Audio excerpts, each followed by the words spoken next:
ಎಲ್ಲರಿಗೂ ನಮಸ್ಕಾರ. ನನ್ನ ಯೂಟ್ಯೂಬ್ ಚಾನಲ್ಗೆ ಸ್ವಾಗತ. ವಿದ್ಯಾರ್ಥಿಗಳೇ, ನಾನು ಉಡುಪಿ ಜಿಲ್ಲೆಯಿಂದ ವಸಂತಿ ಅಂಬಲ್ಪಾಡಿ. ವಿದ್ಯಾರ್ಥಿಗಳೇ, ಇಂದಿನ ತರಗತಿಯಲ್ಲಿ ನಾವು ಕೇಶವ ಕುಡ್ಲ ಇವರು ಬರೆದಿರುವ ಬಾರದ ಬಲಿಗಾಗಿ ಕಾದು ಕುಳಿತವರು ಅನ್ನುವಂತಹ ಕಥೆಯನ್ನು ನೋಡೋಣ. ಮೊದಲಿಗೆ ನಾವು ಕೇಶವ ಕುಡ್ಲ ಇವರ ಪರಿಚಯ ನೋಡೋಣ. ಸಾಹಿತಿ, ಕವಿ, ವಿಮರ್ಶಕ ಹಾಗೂ ಹವ್ಯಾಸಿ ಛಾಯಾಗ್ರಾಹಕರಾಗಿರುವಂತಹ ಕೇಶವ ಕುಡ್ಲ ಇವರ ಹೆಸರು ಕೇಶವ ಎಸ್.ಟಿ. ಇವರು ಮೂಲತಃ ಹಾಸನ ಜಿಲ್ಲೆಯ ಬೇಲೂರು ತಾಲೂಕಿನವರು.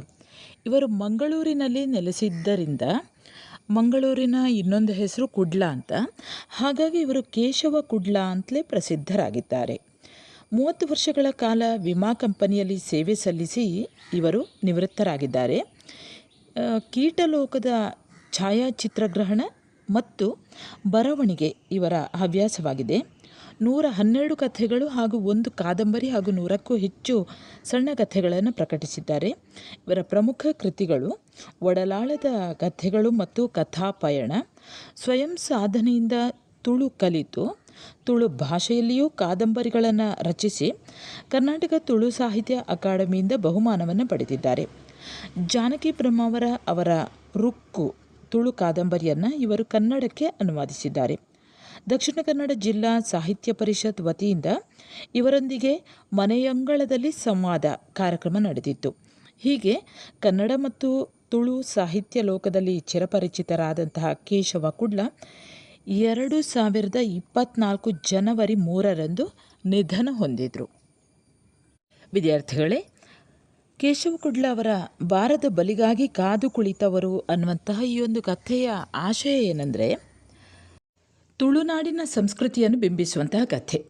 ಇಲ್ಲಿನ ಜನಪದ ಬದುಕು ಹಾಗೆ ಕೃಷಿ ಮೂಲ ಸಂಸ್ಕೃತಿಯಿಂದ ಕಟ್ಟಲ್ಪಟ್ಟಂತಹ ಜೀವನ ಕ್ರಮವಾದುದರಿಂದ ಕೃಷಿ ಸಂಬಂಧಿ ವಸ್ತುಗಳಿಗೆ ಪ್ರಾಧಾನ್ಯತೆಯನ್ನು ನೀಡಲಾಗಿದೆ. ಈ ಕಥೆ ಕೃಷಿ ಮೂಲ ತಳಹದಿಯ ಮೇಲೆ ಕಟ್ಟಿದಂತಹ ಬಲಿಯೇಂದ್ರ ಪಾಡ್ದನ, ಅದರಲ್ಲಿ ಈ ಬಲಿಯೇಂದ್ರ ಪಾಡ್ದನವನ್ನು ಆಧರಿಸಿ ಹೆಣೆದಂತಹ ಕಥೆ. ತುಳು ಜನಪದರು ಬಲಿ ವಾಮನನನ್ನು ಪರಿಕಲ್ಪಿಸಿಕೊಂಡ ರೀತಿಯೇ ವಿಭಿನ್ನವಾಗಿದೆ. ಅಂದರೆ ಮೂಲ ಕಥೆ ಬೇರೆ ರೀತಿಯಲ್ಲಿ ಇರ್ತದೆ ಇದರದ್ದು. ಇಲ್ಲಿ ತುಳುನಾಡಿಗೆ ಸಂಬಂಧಿಸಿದ ಹಾಗೆ ತುಳು ಜನರು ಯಾವ ರೀತಿ ಈ ಬಲಿಯೇಂದ್ರ ಮತ್ತು ವಾಮನನನ್ನು ಯಾವ ರೀತಿ ಕಲ್ಪಿಸಿಕೊಂಡಿದ್ದಾರೆ ಅನ್ನುವಂಥದ್ದು ಅವರ ದೃಷ್ಟಿಯಲ್ಲಿ, ಅಂದರೆ ಅವರ ಕಲ್ಪನೆಯಲ್ಲಿ ಬಲಿ ರಾಕ್ಷಸನಲ್ಲ, ಬದಲಾಗಿ ತುಳುವರ ಹಿರಿಯ ಮತ್ತು ಧರ್ಮನಿಷ್ಠವಾದಂತಹ ರಾಜನಾಗಿದ್ದ. ದೇವತೆಗಳು ಆತನ ಸರ್ವಸ್ವವನ್ನು ಮೋಸದಿಂದ ಕಸಿದುಕೊಳ್ತಾರೆ. ಆತನ ಕೈಗೆ ತುಂಡಾದ ಹುಟ್ಟು ಮತ್ತು ತೂತಾದ ದೋಣಿಯನ್ನು ಕೊಟ್ಟು ಕಡಲ ಕಡೆಗೆ ದೂಡ್ತಾರೆ. ಅಂದರೆ ಈ ಕಥೆಯಲ್ಲಿ, ತುಳುನಾಡಿನ ಜನಪದ ಕಥೆಯಲ್ಲಿ ಈ ರೀತಿ ಬರುವಂಥದ್ದು. ಅಂದರೆ ಆತನಿಗೆ ಈ ದೇವತೆಗಳು ಆತನ ಕೈಯಲ್ಲಿ ಒಂದು ಜಲ್ಲೆ ಅಂತ ಹೇಳ್ತಾರಲ್ಲ, ದೋಣಿಯನ್ನು ಮುಂದೆ ಸಾಗಿಸುವಂತಹ ಒಂದು ಸಾಧನ, ಹುಟ್ಟು ಅಂತ ಹೇಳ್ತಾರೆ. ಅವನ ಕೈಗೆ ತುಂಡಾಗಿ ಹೋದಂತಹ ಹುಟ್ಟನ್ನು ಕೊಡ್ತಾರೆ ಮತ್ತು ದೋಣಿಯನ್ನು, ತೂತಾದ ದೋಣಿ ಅಂದರೆ ಅದರಲ್ಲಿ ರಂಧ್ರ ಇರ್ತದಂತೆ, ಒಳಗಡೆ ನೀರು ಬರ್ತದೆ ಅಂತ, ಇಂತಹ ತೂತಾದ ದೋಣಿಯನ್ನು ಆತನಿಗೆ ಕೊಟ್ಟು ಅವನನ್ನು ಕಡಲ ಕಡೆಗೆ ದೂಡಿದರು. ಆತ ಹೋಗುವಾಗ ಪ್ರತಿ ದೀಪಾವಳಿಗೂ ಕೂಡ ನಾನು ಬರ್ತೇನೆ ಅಂತ ಪ್ರಜೆಗಳಿಗೆ ಮಾತು ಕೊಟ್ಟು ಆತ ಕಡಲಿನಲ್ಲಿ ಕಣ್ಮರೆಯಾಗ್ತಾನಂತೆ. ಈ ಹಿನ್ನೆಲೆಯಲ್ಲಿ ತುಳು ಜನಪದರು ಪ್ರತಿ ದೀಪಾವಳಿಯಂದು ಗದ್ದೆಯ ಬದಿಯಲ್ಲಿ ಬಳಕಿ ಮರ ಅಂದರೆ ಬೆಳಕಿನ ಮರ, ಇದನ್ನು ನೆಟ್ಟು ಹಣತೆಯನ್ನು ಬೆಳಗಿ ಬಲಿ ಬರುತ್ತಾನೆ ಅಂತ ಕಾತರದಿಂದ ಆತನನ್ನು ಕರೆಯುತ್ತಾರೆ. ಈ ಇಡೀ ಸನ್ನಿವೇಶವನ್ನು ಕಥೆಗೆ ಬಳಸಿಕೊಳ್ಳಲಾಗಿದೆ. ದೀಪಾವಳಿಯಂದು ಕೃಷಿ ಉಪಕರಣಗಳ ಪೂಜೆಗೆ ಮತ್ತು ಕೃಷಿ ಭೂಮಿಗೆ ಹೆಚ್ಚಿನ ಮಹತ್ವವನ್ನು ಕೊಡ್ತಾರೆ. ಅದರಲ್ಲಿ ನಿಮಗೆ ಗೊತ್ತಿದೆ. ಬಲಿ ಬರಲಾರ ಅಂದರೆ ಬಲಿ ಬರುವುದಿಲ್ಲ, ಈ ಬಲಿ ರಾಜ ಚಕ್ರವರ್ತಿ ಬರುವುದಿಲ್ಲ. ಯಾಕೆಂದರೆ ಈ ತುಳು ಜನಪದರ ನಂಬಿಕೆಯ ಪ್ರಕಾರ ದೇವತೆಗಳು ಬಲಿಯನ್ನು ಕರೆಯುವುದೇ, ಅಂದರೆ ತುಳುನಾಡನ್ನು ನೋಡಲಿಕ್ಕೆ ಬಾ ಅಂತ ಹೇಳಿ, ಪ್ರತಿ ವರ್ಷವೂ ಬಾ ಅಂತ ಹೇಳಿ ಅವನ ಕೈಯಲ್ಲಿ ಕೊಟ್ಟದ್ದು ತುಂಡಾದ ಹುಟ್ಟು ಮತ್ತು ತೂತು ಬಿದ್ದಂತಹ ದೋಣಿ. ಹಾಗಾಗಿ ಅವನನ್ನು ನೀನು ಬಾ ಅಂತ ಹೇಳುವ ಕರೆ ಇದೆಯಲ್ಲ, ಅದು ಮೋಸದ್ದು. ದೇವತೆಗಳು ಆತನಿಗೆ ಮೋಸ ಮಾಡ್ತಾರೆ. ಜನಪದರು ಈ ಕಥೆಯನ್ನು ಯಾವುದೇ ಪೂರ್ವಾಗ್ರಹವಿಲ್ಲದೆ ಕಟ್ಟಿ ಬೆಳೆಸಿದ್ದಾರೆ. ಬಲಿ ಬರುತ್ತಾನೆ ಎಂದು ಕಾಯುವ ಜನಪದರ ಸಂಭ್ರಮದ ಮನೋಧರ್ಮದಲ್ಲಿ ಬದುಕನ್ನು ಸಂತೋಷದಿಂದ ಎದುರುಗೊಳ್ಳುವಂತಹ ಧನಾತ್ಮಕ ನೋಟ ಇದೆಯೇ ಹೊರತು ಋಣಾತ್ಮಕ ಚಿಂತನೆಗಳನ್ನು ತಂದುಕೊಂಡು ಬದುಕಿನ ಖುಷಿಗಳನ್ನು ಹಾಳು ಮಾಡಿಕೊಳ್ಳುವುದರಲ್ಲಿ ಇಲ್ಲ ಅನ್ನೋದನ್ನು ಗ್ರಹಿಸಿಕೊಳ್ಬೇಕು. ಎಲ್ಲಕ್ಕಿಂತ ಮಿಗಿಲಾಗಿ ತುಳು ಜನಪದ ಸಂಸ್ಕೃತಿಯ ಭಾಗವಾಗಿರುವಂತಹ ದೀಪಾವಳಿಯ ಸಂದರ್ಭದಲ್ಲಿ ಬಲಿಯೇಂದ್ರನನ್ನು ಕರೆಯುವಂತಹ ವಿಶಿಷ್ಟ ಆಚರಣೆಯ ಮಹತ್ವವನ್ನು ನಾವು ಈ ಕಥೆಯಲ್ಲಿ ಅರ್ಥೈಸಿಕೊಳ್ಬಹುದು. ವಿದ್ಯಾರ್ಥಿಗಳೇ, ಈ ಕಥೆಗೆ ಸಂಬಂಧಿಸಿದ ಹಾಗೆ ಮಾದರಿ ಪ್ರಶ್ನೆಗಳನ್ನು ಕೊಟ್ಟಿದ್ದಾರೆ ನೋಡಿ. ಒಟ್ಟಿಗೆ 4 ಪ್ರಶ್ನೆಗಳಿವೆ, ಸರಿಯಾಗಿ ನೆನಪಲ್ಲಿಟ್ಕೊಳ್ಳಿ. ಬಾರದ ಬಲಿಗಾಗಿ ಕಾದು ಕುಳಿತವರು ಕಥೆಯ ಆಶಯವನ್ನು ಬರೆಯಿರಿ. 2ನೇ ಪ್ರಶ್ನೆ, ದೀಪಾವಳಿ ಸಂದರ್ಭದಲ್ಲಿ ಬಲಿಯೇಂದ್ರನನ್ನು ಕರೆಯುವ ಕ್ರಮವನ್ನು ಬಾರದ ಬಲಿಗಾಗಿ ಕಾದು ಕುಳಿತವರು ಕಥೆಯ ಹಿನ್ನೆಲೆಯಲ್ಲಿ ವಿವರಿಸಿರಿ. 3ನೇ ಪ್ರಶ್ನೆ, ತುಳುನಾಡಿನ ಕೃಷಿ ಸಂಬಂಧಿ ಆಚರಣಾ ಕ್ರಮಗಳು ಬಲಿಯೇಂದ್ರನನ್ನು ಕರೆಯುವ ಮೂಲಕ ಹೇಗೆ ನಿರೂಪಿತವಾಗಿದೆ.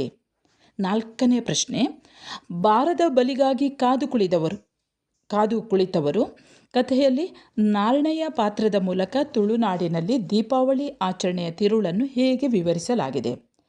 ವಿದ್ಯಾರ್ಥಿಗಳೇ, ಈ ಪಾಠಕ್ಕೆ ಸಂಬಂಧಿಸಿದ ಹಾಗೆ ಪ್ರಶ್ನೋತ್ತರಗಳ ವಿಡಿಯೋವನ್ನು ಬೇರೆ ಮಾಡಿ ಹಾಕ್ತೇನೆ. ಕೆಲವೊಂದು ವಿದ್ಯಾರ್ಥಿಗಳಿಗೆ ಕಥೆಯನ್ನು ಹೇಳುವುದರ ಅಂದರೆ ಪಾಠವನ್ನು ವಿವರಿಸುವುದರ ಮೂಲಕ ಕೆಲವೊಂದು ವಿದ್ಯಾರ್ಥಿಗಳು ಅರ್ಥೈಸಿಕೊಳ್ತಾರೆ. ಇನ್ನು ಕೆಲವರಿಗೆ ಪ್ರಶ್ನೋತ್ತರಗಳು ಮಾತ್ರ ಇದ್ದರೆ ಅವರು ಪರೀಕ್ಷೆಗೆ ಸಿದ್ಧತೆಯನ್ನು ನಡೆಸಿಕೊಳ್ತಾರೆ. ಈ ಒಂದು ವಿಡಿಯೋವನ್ನು ಮಾಡಿರುವಂತಹ ಉದ್ದೇಶ ಕೆಲವೊಂದು ವಿದ್ಯಾರ್ಥಿಗಳಿಗಾದರೂ ಕೂಡ ಉಪಯೋಗವಾಗಲಿ ಅನ್ನುವಂತಹ ಕಾರಣದಿಂದ ಈ ವಿಡಿಯೋವನ್ನು ಮಾಡಿರುವಂಥದ್ದು. ಅದರ ಜೊತೆಯಲ್ಲಿ ಕೆಲವೊಂದು ವಿದ್ಯಾರ್ಥಿಗಳಲ್ಲಿ ಟೆಕ್ಸ್ಟ್ ಬುಕ್ ಇರುವುದಿಲ್ಲ. ಹಾಗೆ ಇನ್ನು ಕೆಲವು ವಿದ್ಯಾರ್ಥಿಗಳು ಕೆಲಸಕ್ಕೆ ಹೋಗಿ ಅಂದರೆ ಉದ್ಯೋಗಕ್ಕೆ ಹೋಗಿ ಅದರ ಜೊತೆಯಲ್ಲಿ ಓದುವಂತಹ ಕೆಲವೊಂದು ವಿದ್ಯಾರ್ಥಿಗಳು ಇದ್ದಾರೆ. ಪರೀಕ್ಷೆಗೆ ಮಾತ್ರ ಹಾಜರಾಗಿ ಓದುವಂತಹ ವಿದ್ಯಾರ್ಥಿಗಳು ಇದ್ದಾರೆ. ಅಂಥವರಿಗೂ ಕೂಡ ಉಪಯೋಗವಾಗಲಿ ಅನ್ನುವಂತಹ ಒಂದು ಉದ್ದೇಶದಿಂದ ಈ ವಿಡಿಯೋವನ್ನು ಮಾಡಿದ್ದೇನೆ. ವಿದ್ಯಾರ್ಥಿಗಳೇ, ಇದಕ್ಕಿಂತಲೂ ಹೆಚ್ಚಿನದನ್ನು ನಿಮ್ಮ ಉಪನ್ಯಾಸಕರು ಕೊಟ್ಟಿರ್ಬೋದು. ಹಾಗಾಗಿ ಅಗತ್ಯ ಇರುವಂತಹ ವಿದ್ಯಾರ್ಥಿಗಳು ಮಾತ್ರ ನೋಡಿಕೊಳ್ಳಿ. ಸರಿ ವಿದ್ಯಾರ್ಥಿಗಳೇ, ಈಗ ನಾವು ಕಥೆಯನ್ನು ನೋಡೋಣ. ಕೇಶವ ಕುಡ್ಲ ಇವರು ಬರೆದ ಬಾರದ ಬಲಿಗಾಗಿ ಕಾದು ಕುಳಿತವರು. ವಿದ್ಯಾರ್ಥಿಗಳೇ, ಈ ಕಥೆಯಲ್ಲಿ ನಾರಣಯ್ಯ ಅನ್ನುವಂಥ ಒಂದು ಪಾತ್ರ ಮುಖ್ಯವಾದದ್ದು. ಈ ಹೆಸರನ್ನು ನೀವು ನೆನಪಲ್ಲಿ ಇಟ್ಕೊಳ್ಳಿ. ನಾರಣಯ್ಯ ಬಹಳ ಕಾತರದಿಂದ ಹಾಗೂ ಗಡಿಬಿಡಿಯಿಂದ ಇದ್ದ. ಕಾರಣವೇನೆಂದರೆ ಸರಿಯಾಗಿ 1 ವರ್ಷದ ಹಿಂದೆ ಮೇಲು ಲೋಕದ ದೇವತೆಗಳ ಕುಟಿಲತೆಯಿಂದ ದೇಶಭ್ರಷ್ಟನಾಗಿ ಹೋಗಿದ್ದ ಪ್ರೀತಿಯ ರಾಜ ಭೂಮಿಪುತ್ರ ಬಲಿಯೇಂದ್ರ ಇಂದು ಬರುವವನಿದ್ದ. ತುಲಾಮಾಸದ ದೀಪಾವಳಿಯಂದು ತನ್ನ ಪ್ರೀತಿಯ ಪ್ರಜೆಗಳನ್ನು ನೋಡಲು ಬರುವುದಾಗಿ ಆತನೇ ಮಾತು ಕೊಟ್ಟಿದ್ದ. ಹಾಗಾಗಿ ಊರವರಿಗೆಲ್ಲ ಇಂದು ತಮ್ಮ ಪ್ರೀತಿಯ ರಾಜ ಬಲಿಯನ್ನು ಕಾಣುವ ತವಕ. ಆ ಗುಂಪಿನಲ್ಲಿ ನಾರಣಯ್ಯ ಸಹ ಒಬ್ಬನಾಗಿ ಸಂಭ್ರಮಿಸ್ತಾ ಇದ್ದ. ಈ ನಾರಣಯ್ಯ ಅನ್ನುವಂತಹ ವ್ಯಕ್ತಿ ಬಹಳ ಸಂಭ್ರಮದಿಂದ, ಕಾತರದಿಂದ, ಗಡಿಬಿಡಿಯಿಂದ ಇದ್ದ. ಯಾಕೆಂದರೆ 1 ವರ್ಷದ ಹಿಂದೆ ಮೇಲುಲೋಕದ ದೇವತೆಗಳ ಕುಟಿಲತೆಯಿಂದ ದೇಶಭ್ರಷ್ಟನಾಗಿ ಹೋಗಿದ್ದಂಥ ಪ್ರೀತಿಯ ರಾಜ ಭೂಮಿಪುತ್ರ ಬಲಿಯೇಂದ್ರ ಇವತ್ತು ಬರ್ತಾನೆ ಅನ್ನುವಂಥದ್ದು. ಅಂದರೆ ಆ ದಿನ ನಮ್ಮಲ್ಲಿ ಸಾಧಾರಣವಾಗಿ ತುಳುನಾಡಿನಲ್ಲಿ ಈ ದೀಪಾವಳಿ ಆಚರಣೆ 3 ದಿವಸ, ಹಾಗೆ ಬೇರೆ ಇನ್ನಿತರ ಸ್ಥಳಗಳಲ್ಲಿ 5 ದಿವಸದ ಹಬ್ಬವನ್ನಾಗಿ ಆಚರಿಸ್ತಾರೆ. ಇಲ್ಲಿ ತುಳುನಾಡಿನಲ್ಲಿ ನರಕ ಚತುರ್ದಶಿ, ದೀಪಾವಳಿ ಮತ್ತು ಬಲಿಪಾಡ್ಯ ಅಂತ. ಪಾಡ್ಯದ ಹೆಸರಲ್ಲಿ ಬಲಿ ಅನ್ನುವಂಥದ್ದು ಇದೆ ನೋಡಿ. ಅಂದರೆ ಆ ದಿವಸ, ಬಲಿಪಾಡ್ಯದ ದಿವಸ ಗದ್ದೆಗಳಿಗೆಲ್ಲ ದೀಪವನ್ನು ಇಡುವಂತಹ ಕ್ರಮ ಇದೆ. ಅಂದರೆ ದೀಪವನ್ನು ಇಟ್ಟು ಬಲಿ ಚಕ್ರವರ್ತಿಯನ್ನು ಸ್ವಾಗತಿಸುವಂತಹ ಒಂದು ಕ್ರಮ. ಅದೇ ಇವನು ಕೂಡ, ನಾರಣಯ್ಯ ಕೂಡ ಅವನು ಕಾಯ್ತಾ ಇದ್ದಾನೆ. ಕಾಯುವಂಥದ್ದು ಯಾಕೆ? ತಮ್ಮ ಪ್ರೀತಿಯ ರಾಜ ಬಲಿಯೇಂದ್ರನನ್ನು ತಾನು ನೋಡಬೇಕು, ಬಲಿಯನ್ನು ನೋಡುವಂಥದ್ದು. ಅದಕ್ಕಾಗಿ ಆ ಜನರ ಗುಂಪಿತ್ತು. ಗದ್ದೆಗೆ ಹಣತೆಯನ್ನು, ಗದ್ದೆಗೆ ಈ ಒಂದು ಬೆಳಕನ್ನು ನೀಡುವಂತಹ ಒಂದು ದಿನಕ್ಕಾಗಿ ಆ ಒಂದು ದಿನವನ್ನು ಈತನೂ ಕೂಡ ಸಂಭ್ರಮದಿಂದ ಕಾಯ್ತಾ ಇದ್ದಾನೆ. ಮುಂದೇನಾಗ್ತದೆ ಅಂತ ನೋಡಿ. ಆ ದಿನ ಸಂಜೆಯಾಗುತ್ತಿದ್ದಂತೆ ನಾರಣಯ್ಯನ ಕಾತರ ಹೇಳತೀರದಾಗಿತ್ತು. ಗಡಿಬಿಡಿಯಿಂದಲೇ ಗೆರಸೆಯನ್ನು ಸಿದ್ಧಪಡಿಸುತ್ತಿದ್ದ. ಭತ್ತ, ತೆಂಗು, ಅಡಿಕೆ, ವೀಳ್ಯದೆಲೆ, ಗೊಂಡೆಹೂ, ಕುತ್ಕದ ಸೊಪ್ಪು ಮೊದಲಾದವನ್ನು ಸ್ವಲ್ಪ ಸ್ವಲ್ಪವಾಗಿ ಗೆರಸೆಯಲ್ಲಿ ಇರಿಸಿದ. ಮಣ್ಣಿನ ಹಣತೆಗಳಿಗೆ ಎಣ್ಣೆ ಹಾಕಿ ಹೆಂಡತಿ ದುರ್ಗಿಯನ್ನು ಕರೆದು ಅವನ್ನೆಲ್ಲ ಓರಣವಾಗಿ ಜೋಡಿಸಿಡಲು ಹೇಳಿದ. ಗದ್ದೆಯಲ್ಲಿ ನೆಡಲು ಹಳೆ ಬಟ್ಟೆಯ ಉಂಡೆ ಮಾಡಿ ಎಣ್ಣೆ ಹಾಕಿ ಉರಿಸುವ ಬಲಕಿ ಮರದ ದೀಪಗಳನ್ನು ತಯಾರಿಸಲು ಮಗನಿಗೆ ಹೇಳಿದ್ದ. ಮಗ ಅದನ್ನು ಮಾಡಿದನೋ ಮರೆತನೋ ಎಂಬ ಆತಂಕದಲ್ಲಿ ಮಗನನ್ನು ಕರೆದು ವಿಚಾರಿಸಿದ. ಅದೆಲ್ಲ ತಯಾರಾಗಿದ್ದುದನ್ನು ತಿಳಿದು ನಿರ್ಮಳನಾದ. ಆದರೂ ಸಂಜೆ ಸೂರ್ಯ ಮುಳುಗುವ ಸಮಯ ಹತ್ತಿರವಾಗುತ್ತಿದ್ದಂತೆ ಅವನ ಚಡಪಡಿಕೆ ಜೋರಾಯಿತು. ಅವಸರ ಮಾಡುತ್ತಾ ಸಿದ್ಧಪಡಿಸಿದ ಗೆರಸೆ ಮತ್ತು ತಿಬಿಲೆಗಳನ್ನು ತೆಗೆದುಕೊಂಡು ಹೆಂಡತಿ ಮಕ್ಕಳನ್ನು ಕರೆದುಕೊಂಡು ಗದ್ದೆಯತ್ತ ಹೊರಟ. ಆ ದಿನ ಸಂಜೆ ಆಗ್ತಾ ಇದ್ದ ಹಾಗೆ ನಾರಾಯಣಯ್ಯನ ಕಾತರ ಬಹಳ ಇತ್ತು. ಗಡಿಬಿಡಿಯಿಂದಲೇ ಗೆರಸೆಯನ್ನು ಸಿದ್ಧಪಡಿಸ್ತಾ ಇದ್ದ. ಗೆರಸೆ ಅಂದರೆ ನಿಮಗೆಲ್ಲ ಗೊತ್ತಿರ್ಬೋದು, ತುಳುವಿನಲ್ಲಿ ತಡ್ಪೆ ಅಂತ ಹೇಳ್ತಾರೆ. ಗೆರಸೆಯಲ್ಲಿ ಅಕ್ಕಿಯನ್ನು ಕೇರುವಂಥದ್ದು ನೀವು ನೋಡಿರ್ಬೋದು ನೋಡಿ, ಗೆರಸೆ. ಆ ಗೆರಸೆಯನ್ನು ಬಿದಿರಿಂದ ಮಾಡಿರುವಂಥ ಒಂದು ಸಾಧನ. ಈ ಗೆರಸೆಯಲ್ಲಿ ಇವನು ಯಾವುದನ್ನೆಲ್ಲ ಇಟ್ಕೊಂಡ ನೋಡಿ, ಅಂದರೆ ಬಲಿಯೇಂದ್ರನಿಗೆ ಯಾವುದೆಲ್ಲ ಬೇಕು ಅಲ್ಲಿ ಗದ್ದೆಯಲ್ಲಿ, ಅಂದರೆ ಸಾಧಾರಣವಾಗಿ ಕೃಷಿ ಸಂಬಂಧಿತವರ ಅಂದರೆ ಗದ್ದೆ ಇರುವವರು, ಗದ್ದೆ ಹೊಲ ಇರುವವರೆಲ್ಲ ಇಂತಹ ಈ ಒಂದು ಬಲಿಯೇಂದ್ರನನ್ನು ಕರೆಯುವಂಥ ಒಂದು ಸಂಪ್ರದಾಯ ಅವರಲ್ಲಿ ಹಿಂದಿನಿಂದಲೂ ಇದೆ. ಇವನು ಗೆರಸೆಯನ್ನು ಸಿದ್ಧಪಡಿಸ್ತಾನೆ. ಆ ಗೆರಸೆಯಲ್ಲಿ ಭತ್ತ ಇರ್ತದೆ, ತೆಂಗು, ಅಡಿಕೆ, ವೀಳ್ಯದೆಲೆ, ಗೊಂಡೆ ಹೂ, ಕುತ್ಕದ ಸೊಪ್ಪು ಅಂದರೆ ಒಂದು ರೀತಿಯ ಒಂದು ಜಾತಿಯ ಸೊಪ್ಪು. ಇವುಗಳನ್ನೆಲ್ಲ ಸ್ವಲ್ಪ ಸ್ವಲ್ಪವಾಗಿ ಆ ಗೆರಸೆಯಲ್ಲಿ ಇಡ್ತಾನೆ. ಹಾಗೆ ಮಣ್ಣಿನ ಹಣತೆಗಳಿಗೆ ಎಣ್ಣೆ ಹಾಕ್ತಾನೆ. ಹೆಂಡತಿ ದುರ್ಗಿಯನ್ನು ಕರೆದು ಅವನ್ನೆಲ್ಲ ಒಪ್ಪವಾಗಿ ಜೋಡಿಸಿಡಲಿಕ್ಕೆ ಹೇಳ್ತಾನೆ. ಹಾಗೆ ಗದ್ದೆಯಲ್ಲಿ ನೆಡಲು ಹಳೆ ಬಟ್ಟೆಯ ಉಂಡೆಯನ್ನು ಮಾಡಿ ಎಣ್ಣೆ ಹಾಕಿ ಉರಿಸುವಂತಹ ಬಲಕಿ ಮರದ ದೀಪಗಳನ್ನು ತಯಾರಿಸಲು ಮಗನಿಗೆ ಹೇಳಿದ್ದಂತೆ. ಮಗ ಅದನ್ನು ಮಾಡಿದ್ನಾ ಮರೆತ್ನಾ ಅಂತ ಇವನಿಗೆ ಸ್ವಲ್ಪ ಇನ್ನೂ ಗಡಿಬಿಡಿ ಆಗ್ತದೆ. ಅದಕ್ಕೆ ಅವನ ಮಗನ ಹತ್ರ ಹೇಳ್ತಾನೆ, ಅದನ್ನೆಲ್ಲ ರೆಡಿ ಮಾಡಿದ್ಯಾ ಅಂತ. ಅದೆಲ್ಲ ರೆಡಿ ಉಂಟು ಅಂತ ಕೇಳಿದಾಗ ನಿರ್ಮಳ ಅಂದರೆ ಸಮಾಧಾನನಾದ. ಆದರೂ ಸಂಜೆ ಸೂರ್ಯ ಮುಳುಗುವಂಥ ಸಮಯ ಬರ್ತಾ ಇದ್ದ ಹಾಗೆ ಅವನ ಚಡಪಡಿಕೆ ಜೋರಾಗ್ತದೆ. ಅಂದರೆ ಈ ವರ್ಷವು ಬಲಿ ಬರ್ತಾನಾ ಇಲ್ವಾ ಅಂತ. ಅಂತೂ ಅವಸರ ಮಾಡ್ತಾ ಆ ಗೆರಸೆಯನ್ನು ಎಲ್ಲವನ್ನು, ಗೆರಸೆ ಮತ್ತು ತಿಬಿಲೆ ಅಂದರೆ ಮಣ್ಣಿನ ಹಣತೆ ಪಂತೆ ಅಂತ ಹೇಳ್ತಾರಲ್ಲ ಅದು, ಆ ತಿಬಿಲೆಗಳನ್ನೆಲ್ಲ ತೆಗೆದುಕೊಂಡು ಹೆಂಡತಿ ಮಕ್ಕಳನ್ನು ಜೊತೆಯಲ್ಲೇ ಕರ್ಕೊಂಡು ಗದ್ದೆಗೆ ಹೋಗ್ತಾನೆ. ಕತ್ತಲಾಗುವ ಮೊದಲೇ ಗದ್ದೆಯ ಬಳಿಗೆ ಹೋಗಬೇಕು. ಗದ್ದೆಯ ಬದುವಿನಲ್ಲಿ ಬಲಕೆ ಮರದ ದೀಪಗಳನ್ನು ನೆಡಬೇಕು. ಗದ್ದೆಯ ಬದುಗಳಲ್ಲಿ ಸಾಲಾಗಿ ತಿಬಿಲೆಗಳನ್ನು ಇರಿಸಿ ಬೆಳಕು ಮೂಡಿಸಬೇಕು. ಈ ವರ್ಷ ಕೃಷಿಯಲ್ಲಿ ಸಮೃದ್ಧವಾದ ಫಸಲು ಬಂದಿದೆ. ಅದನ್ನೆಲ್ಲ ಇಂದು ಬರಲಿರುವ ನಮ್ಮ ಪ್ರೀತಿಯ ರಾಜ ಬಲಿ ನೋಡಿ ಹರ್ಷಿಸಲಿ ಎಂಬುದು ನಾರಾಯಣಯ್ಯನ ಮನದಾಳದ ಆಸೆ.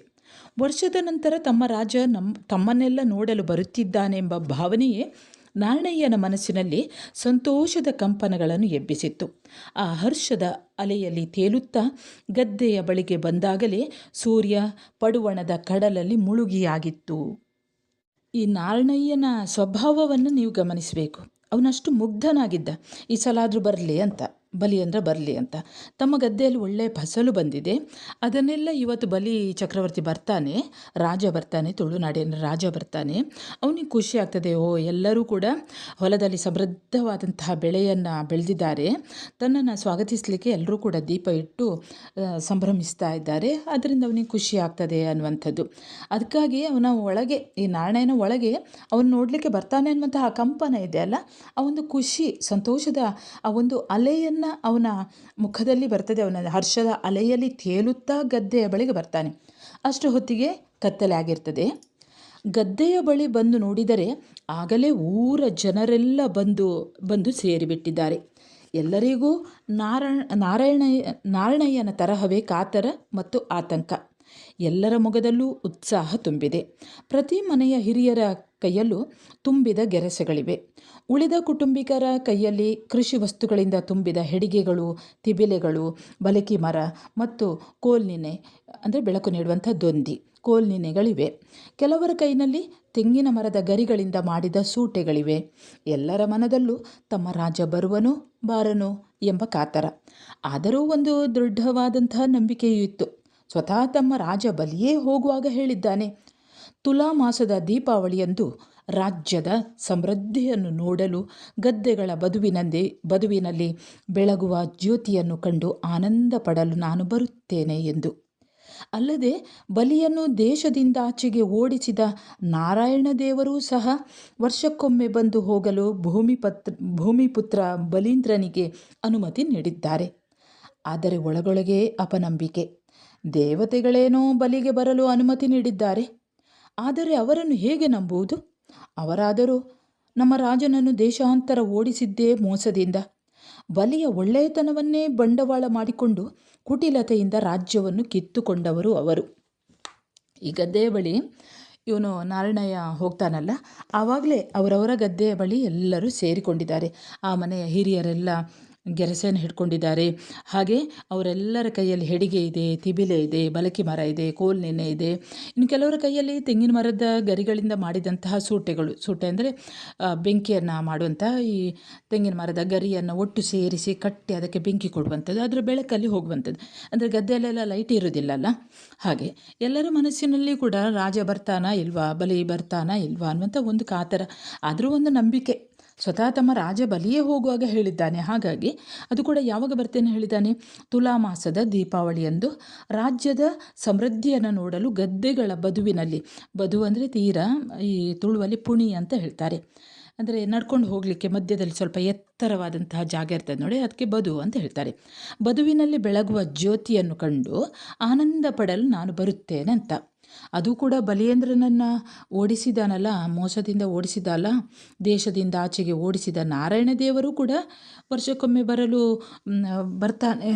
ಬರಲಿಕ್ಕೆ ಒಂದು ಅಪ್ಪಣೆಯನ್ನು ಕೊಟ್ಟಿದ್ದಾರೆ ಬಲೀಂದ್ರನಿಗೆ. ಆದರೂ ಕೂಡ ಈ ನಾರಾಯಣನಿಗೆ ಜೊತೆಯಲ್ಲಿ ಜನರಿಗೂ ಕೂಡ ಒಂದು ಅಪನಂಬಿಕೆ, ಬರ್ತಾನಾ ಇಲ್ವಾ, ದೇವತೆಗಳು ಅನುಮತಿ ನೀಡಿದ್ದು ಹೌದು, ಆದರೆ ಅವರನ್ನು ಹೇಗೆ ನಂಬೋದು? ಯಾಕಂದರೆ ಅವರು ಏನು ಕೊಟ್ಟದ್ದು, ಒಂದು ತುಂಡು ಹುಟ್ಟನ್ನು ಕೊಟ್ಟದ್ದು, ತೂತು ದೋಣಿಯನ್ನು ಕೊಟ್ಟದ್ದಲ್ವ. ಅವರು ಈ ಬಲಿಯ ಒಳ್ಳೆಯತನವನ್ನೇ ಒಂದು ಬಂಡವಾಳ ಮಾಡಿಕೊಂಡು ಕುಟಿಲತೆಯಿಂದ ಮೋಸದಿಂದ ಆತನ ರಾಜ್ಯವನ್ನು ಕಿತ್ತುಕೊಂಡಿದ್ದಾರೆ ಈ ದೇವತೆಗಳು. ದೇವತೆಗಳು ತಮಗೆ ಕೊಟ್ಟ ಭರವಸೆ ಮೋಸದ್ದಾಗಿರಬಹುದು, ಆದರೂ ಪ್ರಜೆಗಳ ಮೇಲಿನ ಮೋಹದಿಂದ ಪ್ರೀತಿಯಿಂದ ಬಲಿ ಬರಬಹುದು, ಬಂದೇ ಬರುತ್ತಾನೆ ಎಂದು ಸಮಾಧಾನ ಪಟ್ಟುಕೊಳ್ಳುತ್ತಿದ್ದರು. ಈ ಕೃಷಿಗೆ ಸಂಬಂಧಿಸಿದ ಈ ರೈತರೆಲ್ಲ ಇದ್ದಾರಲ್ಲ, ತಮ್ಮ ತಮ್ಮ ಗದ್ದೆಗಳಲ್ಲಿ ನಿಂತ್ಕೊಂಡು ಕಾತರದಿಂದ ಕಾಯ್ತಾರೆ, ಬಲಿ ಬಂದೇ ಬರ್ತಾನೆ ಅಂತ. ಮೋಸ ಮಾಡಿದ್ದು ಅದರ ಜೊತೆಯಲ್ಲೇ ನೋಡಿ, ದೇವತೆಗಳು ಮೋಸ ಮಾಡಿದ್ದಾರೆ ಅಂತ, ಆದರೂ ವಚನ ಕೊಟ್ಟಿದ್ದಾನಲ್ವ, ಹಾಗಾಗಿ ಬಂದೇ ಬರ್ತಾರೆ ಅಂತ. ಪ್ರಜೆಗಳ ಮೇಲೆ ಮೋಹ, ಪ್ರಜೆಗಳಂದರೆ ಅಷ್ಟು ಇಷ್ಟ ಬಲಿ ಚಕ್ರವರ್ತಿಗೆ. ಪ್ರಜೆಗಳು ಕರೆದಾಗ ಬಂದೇ ಬರ್ತಾನೆ, ಪ್ರೀತಿಯಿಂದ ಬಲಿ ಬರಬಹುದು, ಬಂದೇ ಬರ್ತಾನೆ ಅನ್ನುವಂಥ ಸಮಾಧಾನ ಈ ಕೃಷಿಕರಲ್ಲಿ. ಅಂತೂ ಕತ್ತಲೆ ಮೆಲ್ಲನೆ ಆವರಿಸತೊಡಗ್ತದೆ. ಊರಿನ ಮುಖಂಡರೆಲ್ಲ ಒಟ್ಟಾಗ್ತಾರೆ. ಊರಿನ ಗುರಿಕಾರ ಮುಂದೆ ಬಂದು ಇನ್ನು ಶುರು ಮಾಡಿ ಅಂತ ಹೇಳ್ತಾನೆ. ಇನ್ನು ಕ್ರಮಗಳಿರ್ತವೆ. ಬಲಿಯೇಂದ್ರ ಕರೆಯುವಾಗ ಏನೆಲ್ಲ ಯಾವ ರೀತಿಯಲ್ಲಿ ಕರೆಯುತ್ತಾರೆ ಅನ್ನುವಂಥದ್ದು ನೋಡೋಣ. ಊರ ಗಂಡಸರೆಲ್ಲ ತಲೆಗೆ ಕುಚ್ಚಿ ಮುಂಡಾಸು ಬಿಗಿದುಕೊಂಡು ಅವರವರ ಗದ್ದೆಗಳಲ್ಲಿ ಮನೆಯಿಂದ ತಂದಿದ್ದ ತೆಂಗು, ಅಡಕೆ, ಭತ್ತ, ಹೂವು ಮೊದಲಾದವುಗಳನ್ನೆಲ್ಲ ತೆಗೆದಿರಿಸಿದರು. ಅದರ ಬಳಿಯಲ್ಲಿ ಬಲಕಿ ಮರಗಳನ್ನು ನಿಲ್ಲಿಸಿ ದೀಪ ಹಚ್ಚಿದರು. ಆ ವೇಳೆಗಾಗಲೇ ಮಹಿಳೆಯರೆಲ್ಲ ಗದ್ದೆಗಳ ಬದುವಿನ ಮೇಲೆ ತಿಬಿಲೆಗಳನ್ನು ಇರಿಸಿ ಎಣ್ಣೆ ತುಂಬಿಸಿ ಬೆಳಕು ಮುಟ್ಟಿಸಿದರು. ಆಹಾ, ನೋಡುತ್ತಿದ್ದಂತೆ ಇಡೀ ಪ್ರದೇಶದಲ್ಲಿ ದೀಪಗಳ ಬೆಳಕಿನ ಅದ್ಭುತವಾದ ಸ್ವಪ್ನ ಲೋಕವೊಂದು ಸೃಷ್ಟಿಯಾಯಿತು. ಚಿತ್ರಗಳನ್ನು ಹಾಕಿದೆ ನೋಡಿ, ನೋಡ್ತಾ ಹೋಗಿ. ಆ ದೀಪಗಳ ತಂಪು ಬೆಳಕಿನಲ್ಲಿ ಪುರಜನರ ಆತಂಕ ಹಂತ ಹಂತವಾಗಿ ಕಡಿಮೆಯಾಗತೊಡಗಿತು. ಆದರೆ ನಾರಾಯಣಯ್ಯನ ಮನದಾಳದ ಆತಂಕ ಮತ್ತು ದುಗುಡ ಕಡಿಮೆ ಆಗಲಿಲ್ಲ. ಅಂದರೆ ಇವನು ತುಂಬ ಈ ನಂಬುವುದು, ಇವನ ಬಲಿ ಬಂದೇ ಬರ್ತಾನೆ ಅಂತ. ಹೋದ ವರ್ಷ ಬರಲಿಲ್ಲ, ನೋಡಲಿಲ್ಲ, ಈ ವರ್ಷ ಆದರೂ ಬರ್ತಾನ ಅನ್ನುವಂಥ ಒಂದು ದುಗುಡ ಆತನಲ್ಲಿ ಇದೆ, ಆತಂಕ ಇದೆ. ಸರಿಯಾಗಿ 1 ವರ್ಷದ ಹಿಂದೆ ನಡೆದ ಆ ಘಟನೆ ನಾರಾಯಣಯ್ಯನ ಮನಸ್ಸಿನಲ್ಲಿ ಚೆನ್ನಾಗಿ ಅಚ್ಚೊತ್ತಿದೆ. ಅಂದರೆ ಇಲ್ಲಿ ನೀವು ಒಂದನ್ನು ಗಮನಿಸಬೇಕು, 1 ವರ್ಷದ ಹಿಂದೆ ಈ ಘಟನೆ ಆದದ್ದು, ಅಂದರೆ ಬಲಿಯೇಂದ್ರನನ್ನು ಪಾತಾಳಕ್ಕೆ ಕಳಿಸಿದ್ದು, ದೇವತೆಗಳು ಮೋಸದಿಂದ ಕಡಲಿನ ಆಚೆಗೆ ಕಳಿಸಿದ್ದು, ನಾರಾಯಣಯ್ಯ ಇದನ್ನೆಲ್ಲ ನೋಡಿದ್ದಾನೆ. ಒಂದು ಕಲ್ಪಿಸಿಕೊಳ್ಬೇಕು ನೀವು ಈ ಕಥೆಯನ್ನು. ಸರಿಯಾಗಿ 1 ವರ್ಷ ಹಿಂದೆ ನಡೆದ ಈ ಘಟನೆ ನಾರಾಯಣಯ್ಯನ ಮನಸ್ಸಿನಲ್ಲಿ ಚೆನ್ನಾಗಿ ಅಚ್ಚೊತ್ತಿದೆ. ಆ ಘಟನೆ ಅವನ ಮನಸ್ಸಿನಲ್ಲಿದೆ. ಸತ್ಯದಲ್ಲೂ ನೀತಿಯಲ್ಲೂ ದಾನದಲ್ಲೂ ಎಲ್ಲರಿಗಿಂತಲೂ ಮಿಗಿಲು ಎಂಬ ಹೆಸರಾದ ಬಲಿಯು ಸದಾಕಾಲ ಒಂದಿಲ್ಲೊಂದು ಯಜ್ಞ ಯಾಗಗಳನ್ನು ಮಾಡುತ್ತಾ ದಾನ ಧರ್ಮ ನಿರತನಾಗಿದ್ದ. ಈ ಕಥೆಯನ್ನು ನೀವು ಈಗಾಗಲೇ ಕೇಳಿದ್ದೀರಿ, ಬಲಿಯ ಕಥೆಯನ್ನು ಮತ್ತೆ ನಾನು ಹೇಳಿಕ್ಕೆ ಹೋಗೋದಿಲ್ಲ. ಈ ಪಾಠವನ್ನು ಕೇಳ್ತಾ ಕೇಳ್ತಾ ನಿಮಗೆ ಗೊತ್ತಿರ್ತದೆ. ಅಂದರೆ ಇವನು ಈ ನಾರಣಪ್ಪ ಇದ್ದಾನಲ್ವ, ಅವನು ಹೀಗೆ ಬಲಿ ಚಕ್ರವರ್ತಿ ವರ್ಷಕ್ಕೊಮ್ಮೆ ಯಜ್ಞ ಯಾಗಾದಿಗಳನ್ನು ಮಾಡ್ತಾ ಆತ ಧರ್ಮ ನಿರತನಾಗಿದ್ದ. ಹಾಗೆ ಕಳೆದ ವರ್ಷ ಪಂಚವರ್ಣದ ಕುದುರೆಯನ್ನು ಕಟ್ಟಿಕೊಂಡು ದೊಡ್ಡದೊಂದು ಯಜ್ಞವನ್ನು ಕೈಗೊಂಡಿದ್ದಂತೆ. ಪಂಚವರ್ಣ ಅಂದರೆ 5 ಬಣ್ಣದ ಒಂದು ಕುದುರೆಯನ್ನು ಕಟ್ಟಿಕೊಂಡು ದೊಡ್ಡದೊಂದು ಯಜ್ಞವನ್ನು ಕೈಗೊಂಡಿದ್ದಂತೆ. ಅದರಿಂದ ಮೇಲುಲೋಕದ ದೇವತೆಗಳು ಕೋಪಗೊಂಡಿದ್ದಾರೆಂದು ಬಲಿಯ ಯಜ್ಞಕ್ಕೆ ಅಡ್ಡಿ ಮಾಡಲು ಯೋಚಿಸುತ್ತಿದ್ದಾರೆಂದು ಸುದ್ದಿಯಿತ್ತು. ಅಂದರೆ ಬಲಿಚಕ್ರವರ್ತಿ ಯಜ್ಞವನ್ನು ಮಾಡಿದರೆ, ಆ ಯಾಗವನ್ನು ಪೂರ್ಣ ಮಾಡಿದರೆ ಇಂದ್ರನಿಗಿಂತಲೂ ಬಿಗುವಾದಂತಹ ಚಕ್ರವರ್ತಿ ಇವನಾಗ್ತಾನೆ. ಇಂದ್ರನ ಪದವಿ ಹೋಗಿಬಿಡ್ತದೆ, ಇವನಿಗೆ ಬಂದು ಬಿಡ್ತದೆ. ಹಾಗಾಗಿ ದೇವತೆಗಳಿಗೆಲ್ಲ ಸಿಟ್ಟು ಇತ್ತು.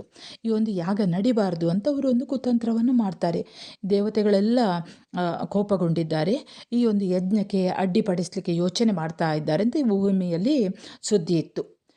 ಅಂದರೆ ಈ ನಾರಣಯ್ಯ ಈ ಕಥೆಯನ್ನು ಈಗ ಹೇಳ್ತಾ ಇದ್ದಾನೆ. ಆ ಯಾಗಕ್ಕೆಂದೇ ಊರ ಅಂಚಿನಲ್ಲಿ ನದಿಯ ದಡದಲ್ಲಿ ದೊಡ್ಡದಾದ ಹೋಮಶಾಲೆಯೊಂದು ನಿರ್ಮಾಣವಾಗಿತ್ತು.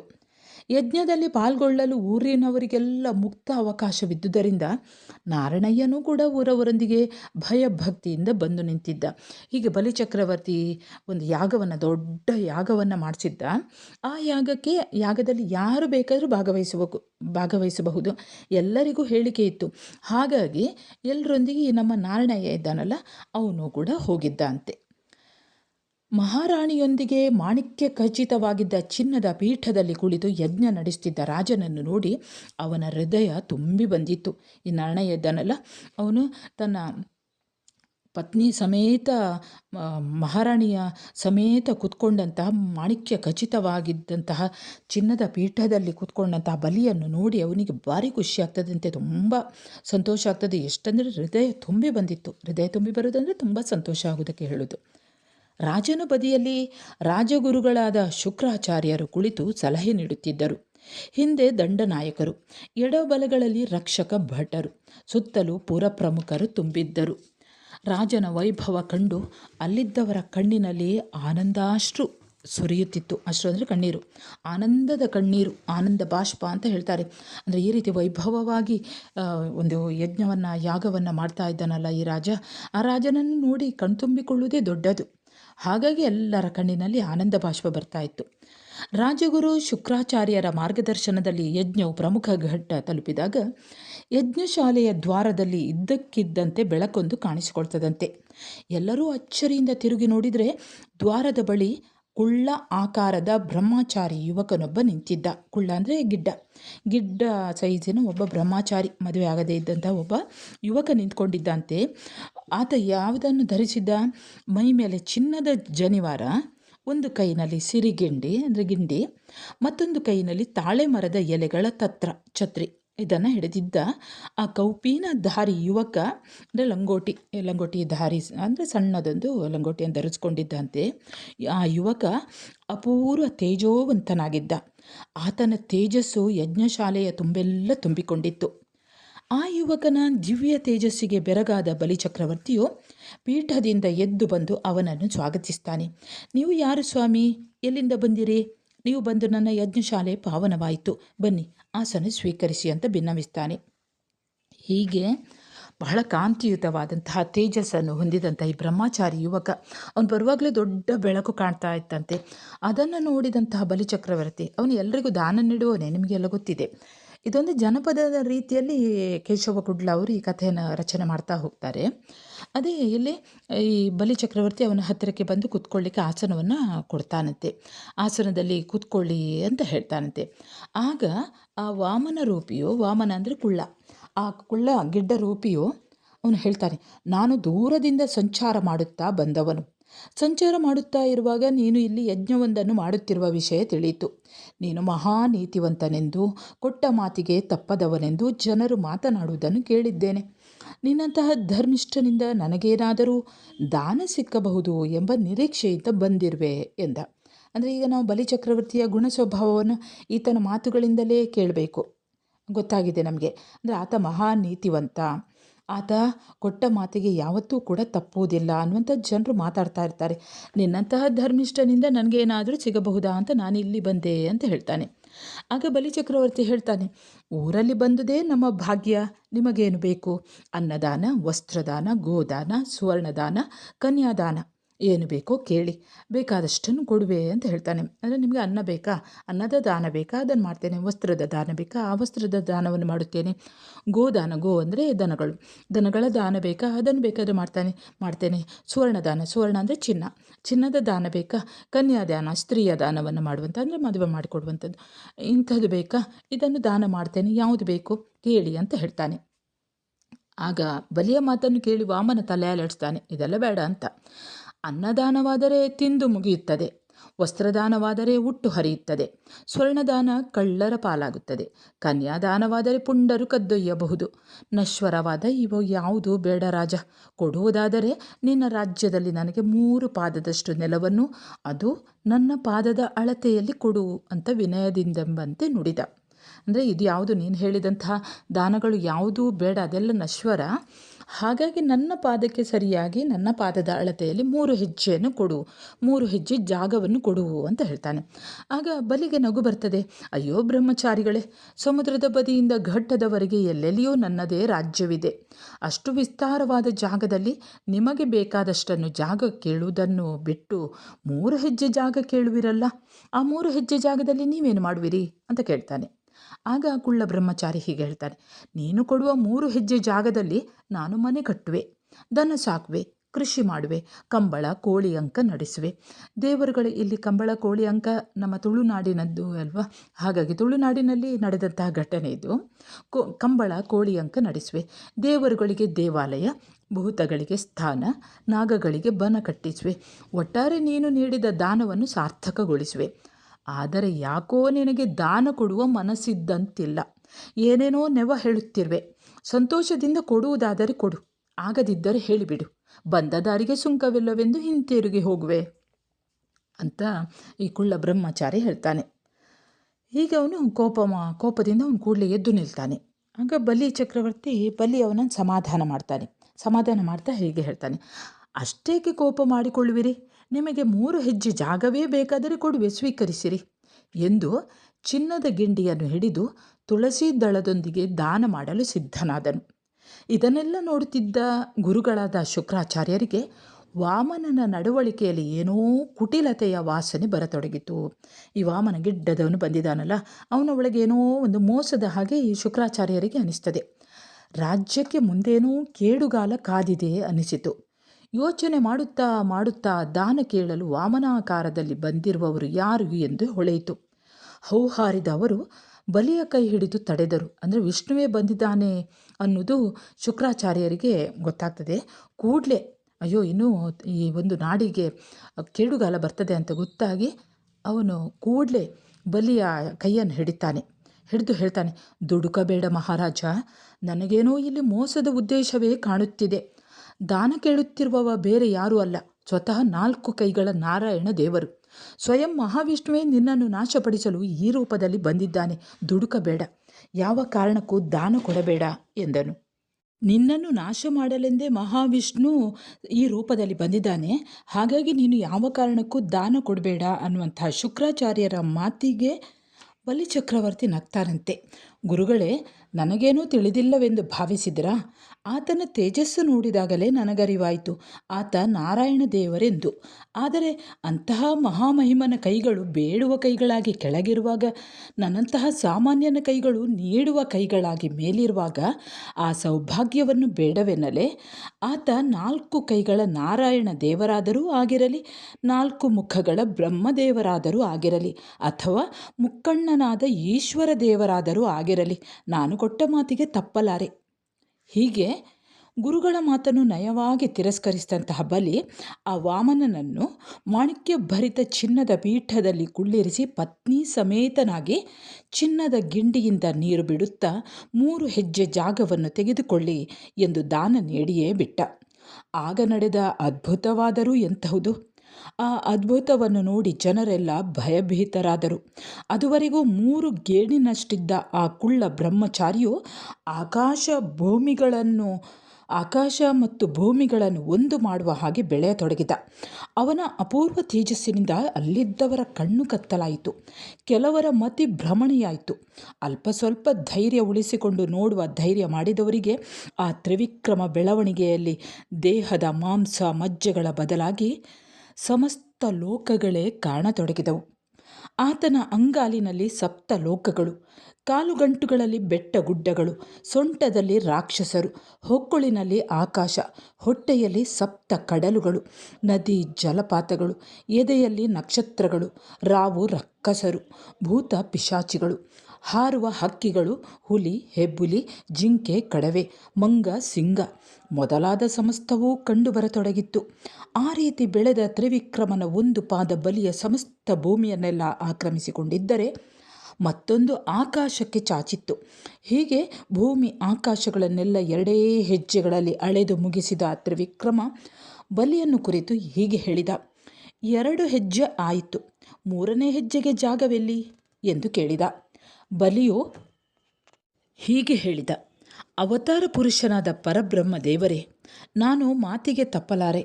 ನನ್ನ ಬಳಿ ಇನ್ನೇನೂ ಉಳಿದಿಲ್ಲ. ಅದಕ್ಕಾಗಿ ತಮ್ಮ 3ನೇ ಹೆಜ್ಜೆಗಾಗಿ ನನ್ನ ತಲೆಯ ಮೇಲೆ ಜಾಗ ಕೊಡುವೆ ಎಂದು ತಲೆಬಾಗಿ ಕುಳಿತ. ತನ್ನ ಪಾದವನ್ನು ಬಲಿಯ ಶಿರದ ಮೇಲಿಟ್ಟ ತ್ರಿವಿಕ್ರಮ ರೂಪದ ನಾರಾಯಣ ದೇವರು, ಇದೀಗ ನಿನ್ನ ಸಮಸ್ತವೂ ನನ್ನದಾಯಿತು. ನಿನ್ನ ಶರಣಾಗತಿಯಿಂದ ನೀನು ನನ್ನವನಾದೆ. ನೀನೀಗ ನನ್ನ ಬಂಧಿ. ನಿನ್ನಂಥ ಮಾತಿಗೆ ತಪ್ಪಿದವನನ್ನು ರಾಜ್ಯದಲ್ಲಿ ಅಧಿಕಾರ ಸ್ಥಾನದಲ್ಲಿ ಇರಿಸಲಾಗದು. ಹಾಗಾಗಿ ನಿನ್ನನ್ನು ಇನ್ನು ಮುಂದೆ ದೇಶದಿಂದ ಹೊರಹಾಕಲಾಗುವುದು. ನೀನು ಈ ಕೂಡಲೇ ದೇಶದಿಂದ ಹೊರಟು ಸಪ್ತ ಸಾಗರದ ಆಚೆಗಿರುವ ಪಾತಾಳ ಲೋಕವನ್ನು ಸೇರಿಕೊ. ಇನ್ನು ಮುಂದೆ ಅದೇ ನಿನ್ನ ರಾಜ್ಯ ಎಂದು ಆಜ್ಞಾಪಿಸಿದರು. ಆ ವೇಳೆಗಾಗಲೇ ದೇವತೆಗಳ ಗುಂಪು ಬಲಿಯನ್ನು ಬಂಧಿಸಿತು. ನೋಡುತ್ತಿದ್ದಂತೆ ಬಲಿಯ ಪಾತಾಳದೆಡೆಯ ಪಯಣಕ್ಕೆ ಅರಗಿನಿಂದ ಮಾಡಿದ ಟೊಳ್ಳು ದೋಣಿಯೊಂದನ್ನು ಹುಟ್ಟು ಹಾಕಲು ಅರಗಿನಿಂದ ಮಾಡಿದ ಡೊಂಕು ಜಲ್ಲೆಯನ್ನು ತರಲಾಯಿತು. ಅರಗು ಅಂದರೆ ಮೇಣದಿಂದ ಮಾಡಿದಂಥ ದೋಣಿ ಮತ್ತು ಹಾಗೆ ಆ ಒಂದು ಹುಟ್ಟು ಜಲ್ಲೆ, ಆ ಡೊಂಕು ಜಲ್ಲೆಯನ್ನು ಕೂಡ ದೇವತೆಗಳು ತರ್ತಾರೆ. ಕೆಲವೇ ಕ್ಷಣಗಳ ಹಿಂದೆ ತಮ್ಮ ಪ್ರೀತಿಯ ರಾಜ ನಡೆಸುತ್ತಿದ್ದ ಯಜ್ಞದ ಸಂಭ್ರಮದಲ್ಲಿದ್ದ ಜನರು ಇದೀಗ ತಮ್ಮ ರಾಜನನ್ನೇ ಕಳೆದುಕೊಳ್ಳುವ ಭಯಕ್ಕೆ ಸಿಕ್ಕು ಕಂಗಾಲಾದರು. ಬಲಿಗಾದರೂ ಒಂದೆಡೆ ತಾನು ನಂಬಿದ ಸತ್ಯ ನೀತಿಯ ಹಾದಿ, ಮತ್ತೊಂದೆಡೆ ತನ್ನ ಪ್ರೀತಿಯ ಜನರು. ದೋಣಿ ಹತ್ತುವ ಮೊದಲು ತನ್ನವರತ್ತ ನೋಡುತ್ತಾ ನಾರಾಯಣ ದೇವರ ಬಳಿ ಹೋಗಿ, ಪರಬ್ರಹ್ಮ ಸ್ವರೂಪನಾದ 4 ಕೈಗಳ ನಾರಾಯಣ ದೇವರೇ, ನಾನು ನನ್ನ ಪ್ರಜೆಗಳನ್ನು ಬಿಟ್ಟಿರಲಾರೆ. ಅವರನ್ನು ಆಗಾಗ ಬಂದು ನೋಡಿಕೊಂಡು ಹೋಗುವ ಅವಕಾಶವನ್ನಾದರೂ ಕರುಣಿಸು ಎಂದು ಬೇಡಿಕೊಂಡ. ಆಗ ನಾರಾಯಣ ದೇವರು, ಆಯಿತು ಬಲಿಯೇಂದ್ರ, ಆಯಿತು. ಇನ್ನು ಮೇಲೆ ನೀನು ಇದೇ ದಿನ ನಿನ್ನ ರಾಜ್ಯಕ್ಕೆ ಬಂದು ನಿನ್ನ ಜನ, ಬಂಧು, ಬಳಗ, ಅವರ ಬದುಕಿನ ಭಾಗ್ಯವನ್ನೆಲ್ಲ ನೋಡಿ ಹೋಗು ಎಂದು ಅಭಯ ನೀಡಿ ನಂತರ ಜನಗಳತ್ತ ತಿರುಗಿ ದೊಡ್ಡ ಧ್ವನಿಯಲ್ಲಿ ಹೇಳಿದರು. ರಾಜ್ಯದಲ್ಲಿರುವ ಜೋಗಿ ಜಂಗಮರೇ, ಮಠ ಮಾನ್ಯದವರೇ, ಅರಸು ಕುಲದವರೇ, ಸೈನ್ಯದವರೇ, ಸೆಟ್ಟಿ ಸಾಹುಕಾರರೇ, ಕೃಷಿಕರೇ, ಘಟ್ಟದ ಬದಿಯಿಂದ ಕಡಲ ತಡಿಯವರೆಗೂ ಇರುವ ಎಲ್ಲ ಜನಗಳೇ ಕೇಳಿರಿ. ಪ್ರತಿ ವರ್ಷ ಇದೇ ದಿನದಂದು ನೀವೆಲ್ಲ ಶುದ್ಧರಾಗಿ ದನ ಕರುಗಳನ್ನು ನೊಗ, ನೇಗಿಲು ಕೊಟ್ಟು ಗುದ್ದಲಿ, ಬೆಳ್ಳಿ, ಬಂಗಾರ ಮೊದಲಾದ ಬದುಕಿನ ಭಾಗ್ಯವನ್ನೆಲ್ಲ ಹೂಗಳಿಂದ ಸಿಂಗರಿಸಿ ಧೂಪ ದೀಪ ಇರಿಸಿ ಮನೆ ಮನೆಯಲ್ಲೂ ಹಬ್ಬ ಮಾಡಿ, ಬಾಗಿಲಲ್ಲಿ ಬಲಕೆ ಮರ, ಗದ್ದೆಗಳಲ್ಲಿ ಹಣತೆಗಳನ್ನು ಇರಿಸಿ ನಿಮ್ಮ ರಾಜ ಬಲಿಯೇಂದ್ರನನ್ನೂ ಕರೆಯಿರಿ. ಕಗ್ಗಲ್ಲು ಕಾಯಾಗುವಾಗ, ಬಿಳಿಕಲ್ಲು ಹೂವಾಗುವಾಗ, ಉಪ್ಪು ಕರ್ಪೂರವಾಗುವಾಗ ನಿಮ್ಮ ರಾಜ ಬಂದು ನಿಮ್ಮನ್ನೆಲ್ಲ ನೋಡಿ ಸಂತೋಷ ಪಡುತ್ತಾನೆ. ಆಯಿತು, ನೀವಿನ್ನು ನಿಮ್ಮ ಮನೆಗಳಿಗೆ ತೆರಳಿ. ಜನಗಳಿಗೆಲ್ಲ ಏನು ಮಾಡುವುದು ತೋಚದೆ ಕಂಗಾಲಾದರು. ಬಲಿಯಾದರೂ ತನ್ನ ಮಾತಿಗೆ ತಾನೇ ಕಟ್ಟುಬಿದ್ದು ಅರಗಿನ ಟೊಳ್ಳು ದೋಣಿಯಲ್ಲಿ ಕುಳಿತು ಮೇಣದ ಡೊಂಕು ಜಲ್ಲೆಯಿಂದ ಹುಟ್ಟು ಹಾಕುತ್ತಾ ತನ್ನ ಜನರನ್ನು ತೊರೆಯಲಾರದೆ ಕಣ್ಣೀರಿಡುತ್ತಾ ಕಡಲಿನಲ್ಲಿ ತೇಲಿ ಹೋದ. ಕೊನೆಯದಾಗಿ ತಮ್ಮ ಅರಸನನ್ನು ಕಣ್ಣಿನಲ್ಲಿ ತುಂಬಿಕೊಂಡ ಜನರು ದುಃಖದಿಂದ ಕಣ್ಣೀರಿಡುತ್ತಾ ತಮ್ಮ ತಮ್ಮ ಮನೆಗಳಿಗೆ ತೆರಳಿದರು. ವಿದ್ಯಾರ್ಥಿಗಳೇ, ಇದೆಲ್ಲ ವಿಷಯವನ್ನು ನಾರಣಯ್ಯ ಯೋಚನೆ ಮಾಡ್ತಾ ಇದ್ದಾನೆ. ಹಳೆಯದನ್ನೆಲ್ಲ ನೆನೆಸಿಕೊಂಡ ನಾರಣಯ್ಯನ ಕಣ್ಣಿಂದ ನೀರು ಜಿನುಗಿತು. ಕಣ್ಣೊರೆಸಿಕೊಳ್ಳುತ್ತಾ ಗದ್ದೆಗಳಲ್ಲಿ ತುಂಬಿಕೊಂಡಿದ್ದ ಹಣತೆಗಳ ತಂಪು ಬೆಳಕನ್ನು ಕಣ್ಣುಗಳಲ್ಲಿ ತುಂಬಿಕೊಂಡು ಸಮಾಧಾನ ಮಾಡಿಕೊಂಡ. ಊರಿನ ಗುರಿಕಾರ ಹೇಳ್ತಾನೆ, ಕತ್ತಲಾಯಿತು, ಇನ್ನು ಬಲಿಯೇಂದ್ರನನ್ನು ಕರೆಯೋಣ, ಬನ್ನಿ ಬನ್ನಿ ಎಂದು ಅವಸರಿಸಿದ. ಗದ್ದೆಗಳಲ್ಲಿ ಅಲ್ಲಲ್ಲಿ ಚದುರಿದಂತಿದ್ದ ಜನರೆಲ್ಲ ಒಂದೆಡೆ ಸೇರಿದರು. ಕಳೆದ ವರ್ಷ ನಾರಾಯಣ ದೇವರು ಹೇಳಿಕೊಟ್ಟಂತೆ ಬಲಿಯೇಂದ್ರನನ್ನು ಕರೆಯತೊಡಗಿದರು. ಇದನ್ನು ಗಮನದಲ್ಲಿ ಇಟ್ಕೊಳ್ಳಿ. ಆ ದೇವರು ಬಲಿಯನ್ನು ಯಾವ ರೀತಿ ಕರೆಯುತ್ತಾ ಇದ್ರು, ಹಾಗೆ ಈಗಿನ ಜನರು ಬಲಿಯನ್ನು ಯಾವ ರೀತಿ ಕರೆಯುತ್ತಾರೆ ಅನ್ನುವಂಥದ್ದು. ಕಗ್ಗಲ್ಲು ಕಾಯಾದಾಗ, ಬಿಳಿಕಲ್ಲು ಹೂವಾದಾಗ, ಉಪ್ಪು ಕರ್ಪೂರವಾದಾಗ, ಉದ್ದು ಮದ್ದಲೆಯಾದಾಗ, ಗೊಡ್ಡೆಮ್ಮೆ ಕೋಣ ಆದಾಗ, ಬೆಣ್ಣೆ ಮಜ್ಜಿಗೆಯಲ್ಲಿ ಮುಳುಗುವಾಗ, ಗುಲಗಂಜಿಯ ಕಲೆ ಮಾಸಿದಾಗ, ಕಲ್ಲಿನ ಕೋಳಿ ಕೂಗುವಾಗ, ನಂದಿಕೋಲು ಬುಸುಗುಡುವಾಗ, 3 ದಿನದ ಉತ್ಸವ 6 ದಿನದ ಬಲಿ, ಗದ್ದೆಗಳ ದೀಪ ನೋಡಲು ಬಾ, ಓ ಬಲಿಯೇಂದ್ರ ಬಲಿಗಂಡ ಬಲಿಯೇ ಬಾ, ಕೂ ಕೂ ಕೂ. ಸಾವಿರಾರು ಜನರ ಒಕ್ಕೂರಲಿನ ಕಂಠದಿಂದ ಹೊರಟ ಕೂ ಎಂಬ ಕೂಗು ಆ ಗದ್ದೆ ಬಯಲಿನಲ್ಲಿ ಗುಡುಗಿನಂತೆ ಮೊಳಗಿತು. ಅಂದರೆ ಇಲ್ಲಿ ನಾರಾಯಣ ದೇವರು ಹೇಳಿಕೊಟ್ಟಂತಹ ಒಂದು ಈ ಬಲಿಯನ್ನು ಕರೆಯುವಂಥ ಒಂದು ಮಂತ್ರ. ಅದು ಹೇಗಿತ್ತು ಅಂದರೆ ಅವನು ಇನ್ನು ಮುಂದೆ ಬರುವುದಿಲ್ಲ ಬಲಿ. ಆ ಮಾತುಗಳಲ್ಲೇ ಗೊತ್ತಾಗ್ತದೆ. ನಿಮಗೆ ಗೊತ್ತಿರ್ಬೋದು ಬಲಿಯನ್ನು ಕರೆಯುವುದು ಹೇಗೆ ಅಂತ. ಗದ್ದೆಗಳಲ್ಲಿ ಅಲ್ಲಿ ಕೂ ಕೂ ಹಾಕ್ತಾರೆ. ಕೂ ಕೂ ಅಂದರೆ ಅವನನ್ನು ಕರೆಯುವುದು. ಕಗ್ಗಲ್ಲು ಕಾಯಾದಾಗ, ಕರಿಯಾದ ಕಲ್ಲು ಕಾಯಿ ಆದಾಗ, ಅಂದರೆ ಯಾವತ್ತೂ ಕೂಡ ಕಲ್ಲು ಕಾಯಿ ಆಗಲು ಸಾಧ್ಯವಿಲ್ಲ. ಬಿಳಿ ಕಲ್ಲು ಹೂವಾದಾಗ, ಬಿಳಿಯ ಕಲ್ಲು ಕೂಡ ಯಾವಾಗಲೂ ಹೂವಾಗಲು ಸಾಧ್ಯವಿಲ್ಲ. ಹಾಗೆ ಉಪ್ಪು ಕರ್ಪೂರವಾದಾಗ, ಕರ್ಪೂರ ನಿಮಗೆ ಗೊತ್ತಿದೆ, ದೇವರಿಗೆ ಉರಿಸುವಂತಹ ಒಂದು ಕರ್ಪೂರ. ಆ ಕರ್ಪೂರ, ಉಪ್ಪು ಯಾವತ್ತೂ ಕೂಡ ಕರ್ಪೂರ ಆಗೋದಿಲ್ಲ, ಉಪ್ಪು ಬೇರೆ ಕರ್ಪೂರ ಬೇರೆ. ಹಾಗೆ ಉದ್ದು ಮದ್ದಲೆಯಾದಾಗ, ಸಣ್ಣ ಸೈಜು ಉದ್ದು ಮದ್ದಲೆ ಆಗೋದು, ಮದ್ದಲೆ ಸೈಜ್ ಗೊತ್ತಿದೆ ನಿಮಗೆ, ಯಾವತ್ತೂ ಕೂಡ ಸಾಧ್ಯವೇ ಇಲ್ಲ. ಹಾಗೆ ಗೊಡ್ಡೆಮ್ಮೆ ಕೋಣ ಆದಾಗ, ಗೊಡ್ಡು ಎಮ್ಮೆ ಅಂದರೆ ಯಾವುದಕ್ಕೂ ಆಗದೇ ಇರುವಂಥ ಗೊಡ್ಡು ಎಮ್ಮೆ ಅದು ಕೋಣ ಆಗ್ತದೆ, ಆಗಲು ಸಾಧ್ಯ ಇಲ್ಲ. ಬೆಣ್ಣೆ ಮಜ್ಜಿಗೆಯಲ್ಲಿ ಮುಳುಗುವಾಗ, ಮಜ್ಜಿಗೆಯಲ್ಲಿ ತೇಲ್ತಾ ಇರುವಂಥ ಬೆಣ್ಣೆ ನೋಡ್ಬೋದು. ಎಷ್ಟೇ ಮಜ್ಜಿಗೆ ಖಾಲಿ ಮಾಡಿದರೂ ಅದು ಅಡಿಯಲ್ಲಿ ಮುಳುಗ್ತದೆ ಅಂತ, ಮುಳುಗೋದೇ ಇಲ್ಲ, ತೇಲ್ತಾ ಇರ್ತದೆ. ಅದೇ ರೀತಿಯಲ್ಲಿ ಗುಲಗಂಜಿಯ ಕಲೆ ಮಾಸಿದಾಗ, ಗುಲಗಂಜಿ ಅನ್ನುವಂತಹ ಕಾಯಿಯನ್ನು ನೀವು ನೋಡಿರ್ಬೋದು, ಅದಕ್ಕೊಂದು ಕಪ್ಪು ಕಲೆ ಇರ್ತದೆ ನೋಡಿ, ಅದು ಮಾಸಿದಾಗ, ಅದು ಮಂಕಾದಾಗ, ಅದು ಕೂಡ ಮಾಸೋದಿಲ್ಲ, ಎಷ್ಟೇ ಇದಾದರೂ ಕೂಡ ಅದೊಂದು ಇರ್ತದೆ ಆ ಕಲೆ. ಕಲ್ಲಿನ ಕೋಳಿ ಕೂಗುವಾಗ, ಕಲ್ಲಿಂದ ಮಾಡಿದಂತಹ ಕೋಳಿ ಅವತ್ತು ಕೂಗಲು ಸಾಧ್ಯವಿಲ್ಲ, ಆ ಕಲ್ಲಿನ ಕೋಳಿ ಕೂಗುವಾಗ. ನಂದಿ ಕೋಲು ಬುಸುಗುಡುವಾಗ, ಈ ನಂದಿ ಅದು ಬುಸುಗುಡುವಾಗ. 3 ದಿನದ ಉತ್ಸವ 6 ದಿನದ ಬಲಿ, ಗದ್ದೆಗಳ ದೀಪವನ್ನು ನೋಡಲು ಬಾ. ಇದು ಯಾವುದು ಸಾಧ್ಯವಾಗುವುದಿಲ್ಲ. ಹಾಗಾಗಿ ಅಂದರೆ ಅವನು ಕೂಡ ಬರುವುದಿಲ್ಲ ಅನ್ನುವಂಥ ಒಂದು ಕಲ್ಪನೆ ಜನಪದರಲ್ಲಿ, ತುಳುನಾಡಿನ ಜನಪದರಲ್ಲಿ. ಆದರೂ ಕೂಡ ಅವರು ಕರೀತಾರೆ, ಅಂದರೆ ಬರ್ತಾನೆ ಅನ್ನುವಂಥ. ಯಾಕಂದರೆ ಅವನು ಹೇಳಿ ಹೋಗಿದ್ದಾನಲ್ವ, ನಾನು ನಿಮ್ಮನ್ನೆಲ್ಲ ನೋಡಲಿಕ್ಕೆ ತುಲಾ ಮಾಸದ ದೀಪಾವಳಿ ಎಂದು ಬರ್ತೇನೆ ಅಂತ. ಹೀಗೆ ಎಲ್ಲ ಕೂ ಕೂ ಅಂತ ಹಾಕ್ತಾ ಇರ್ತಾರೆ. ಸ್ವಲ್ಪ ಹೊತ್ತು ಮೌನ. ಗದ್ದೆಗಳಲ್ಲಿ ಬೀಸುತ್ತಿದ್ದ ಗಾಳಿಯ ಸದ್ದು ಬಿಟ್ಟು ಬೇರೇನೂ ಇಲ್ಲ. ನಿರಾಶರಾದ ಜನ ಮತ್ತೊಮ್ಮೆ ಒಕ್ಕೋರಲಿನಿಂದ, ಅಂದರೆ ಒಂದೇ ಸ್ವರದಿಂದ, ಬಲಿ ಬಾ, ಬಲಿಯೇಂದ್ರ ಬಾ, ಕೂ ಕೂ ಕೂ ಎಂದು ಕೂಗಿದರು. ಮತ್ತೊಮ್ಮೆ ಮಗದೊಮ್ಮೆ ಸುಸ್ತಾಗುವವರೆಗೂ ಕೂಗಿಯೇ ಕೂಗಿದರು. ಅವರ ಕೂಗಿನ ಪ್ರತಿಧ್ವನಿಯ ಹೊರತಾಗಿ ಮತ್ತೇನೂ ಇಲ್ಲ. ಮತ್ತದೇ ನೀರವ ಮೌನ. ಇತ್ತ ಕೂಗಿ ಕೂಗಿ ಸುಸ್ತಾದ ನಾರಾಯಣನಿಗೆ ನಿಧಾನಕ್ಕೆ ಸತ್ಯದ ಅರಿವಾಗತೊಡಗಿತು. ದೇವತೆಗಳು ಹೇಳಿಕೊಟ್ಟ ಬಲೀಂದ್ರನ ಕರೆಯೇ ಒಂದು ಮೋಸದ ಕರೆ ಇರಬಹುದು ಎನಿಸಿತು. ಅವರು ಹೇಳಿಕೊಟ್ಟ ಕರೆಯಲ್ಲಿ ಯಾವುದೂ ಸತ್ಯವಲ್ಲ. ಕಗ್ಗಲ್ಲು ಕಾಯಾಗುವುದಿಲ್ಲ, ಬಿಳಿಕಲ್ಲು ಹೂವಾಗುವುದಿಲ್ಲ, ಉಪ್ಪು ಕರ್ಪೂರವಾಗುವುದಿಲ್ಲ, ಕಲ್ಲಿನ ಕೋಳಿ ಕೂಗುವುದಿಲ್ಲ.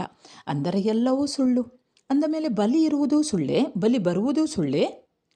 ಅಷ್ಟಕ್ಕೂ ಕಣ್ಣೀರಿಡುತ್ತಾ ಬಲಿಯೇಂದ್ರ ಹೋದದ್ದು ಟೊಳ್ಳಾದ ತೂತು ಬಿದ್ದ ಅರಗಿನ ದೋಣಿಯಲ್ಲಿ.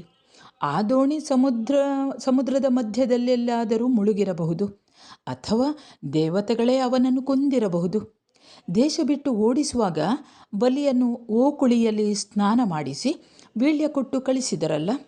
ಓಕುಳಿ ಅಂದರೆ ಸ್ವಲ್ಪ ನೀರಿಗೆ ಅರಿಶಿನ ಮತ್ತು ಕುಂಕುಮ ಹಾಗೆ ಸುಣ್ಣವನ್ನು ಹಾಕುವುದು, ಅದನ್ನು ಓಕುಳಿ ನೀರು ಹೇಳ್ತಾರೆ. ಅದು ಸ್ವಲ್ಪ ಮಂಗಲ ದ್ರವ್ಯ ಅಂತ. ಅದರಲ್ಲಿ ಅವನನ್ನು ಸ್ನಾನ ಮಾಡಿಸಿ ವೀಳ್ಯ ಕೊಟ್ಟು ಕಳಿಸಿದ್ರಲ್ಲ, ಆ ವೀಳ್ಯವೇ ಆತನ ಸಾವಿಗೆ ನೀಡಿದ ವೀಳ್ಯವಾಗಿರಬಹುದಲ್ಲವೇ? ಹಾಗಾದರೆ ನಮ್ಮ ರಾಜ ಬರುವುದಿಲ್ಲ, ನಮ್ಮ ರಾಜ ಇನ್ನಿಲ್ಲ, ನಾವು ಮೋಸ ಹೋದೆವು. ಸತ್ಯದ ಅರಿವು ಆಗುತ್ತಿದ್ದಂತೆ ಎಲ್ಲರಂತೆ ನಾರಾಯಣಯ್ಯನ ಮನಸ್ಸಿಗೂ ನಿರಾಶೆಯಾಯಿತು.